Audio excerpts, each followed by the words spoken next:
Welcome to A Course in Miracles Workbook for Students, Lesson 249. Forgiveness ends all suffering and loss. I feel like these last few lessons are showing us what we gain by handing over our grievances to God.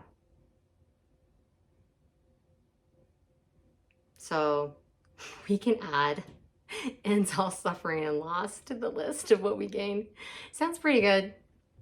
Forgiveness paints a picture of a world where suffering is over, loss becomes impossible, and anger makes no sense. Attack is gone and madness has an end. What suffering is now conceivable? What loss can be sustained? The world becomes a place of joy, abundance, charity, and endless giving. You want to live in that world? Come on, let's do it. Let's go there. Let's be there now. It is now so like to heaven that it quickly is transformed into the light that it reflects.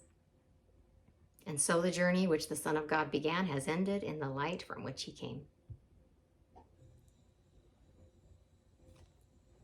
Father, we would return our minds to you. We have betrayed them, held them in a vice of bitterness, and frightened them with thoughts of violence and death. Now would we rest again in you, as you created us.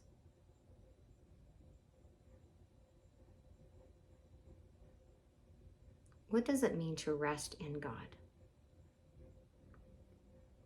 I've reflected on that idea a lot. Because whenever I was starting to feel flustered or upset or confused, Spirit would speak to my heart, rest in God, rest in God. And for a moment there, I was taking that literally, where I would just like lay down on my couch or sit down somewhere, close my eyes, and just rest physically. I would physically rest, which was helpful because it would calm my nervous system.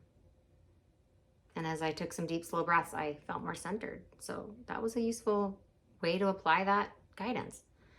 And then it went deeper because I started to realize that I could rest in God while I was at work, while I was completing a task, while I was running an errand, while I was doing the dishes or folding the laundry. I could rest in God. I could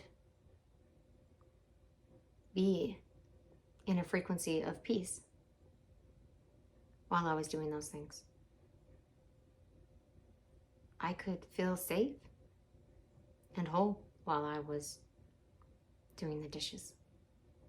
I didn't have to wait. I didn't have to get away from the world or go meditate in my office.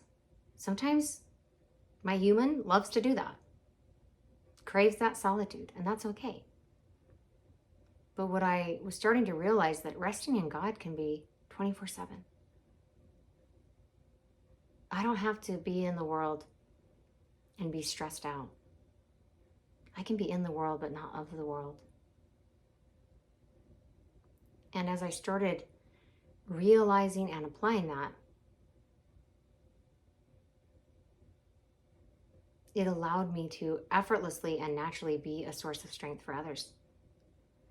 And be someone that friends and family felt like they could call for advice. And know they weren't going to be condemned, but loved and listened to. I wasn't going to join them in any grievances and condemnation, but I also wasn't going to condemn them or remind them that they were awful. I was going to remind them of the truth, of their own magnificence and their strength and their love and their joy and their peace. And I also learned that empathy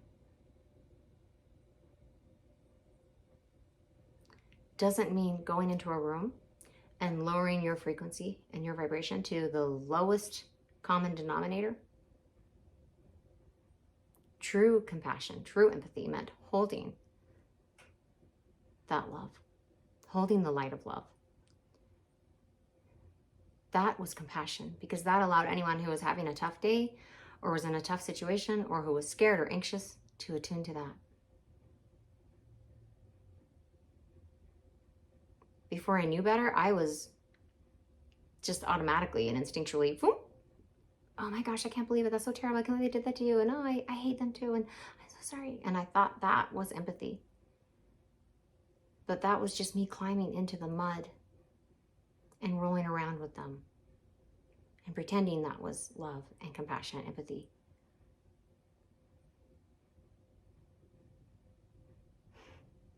Now I do my best to do and to be as my teachers have been for me, where they can walk in a room and I might be rolling around in the mud. They're not going to climb in. They're going to say, darling, rise. Get out of the mud. Come be with me. That's compassion. That's love. Thank you so much for joining me, and I will see you tomorrow for lesson 250.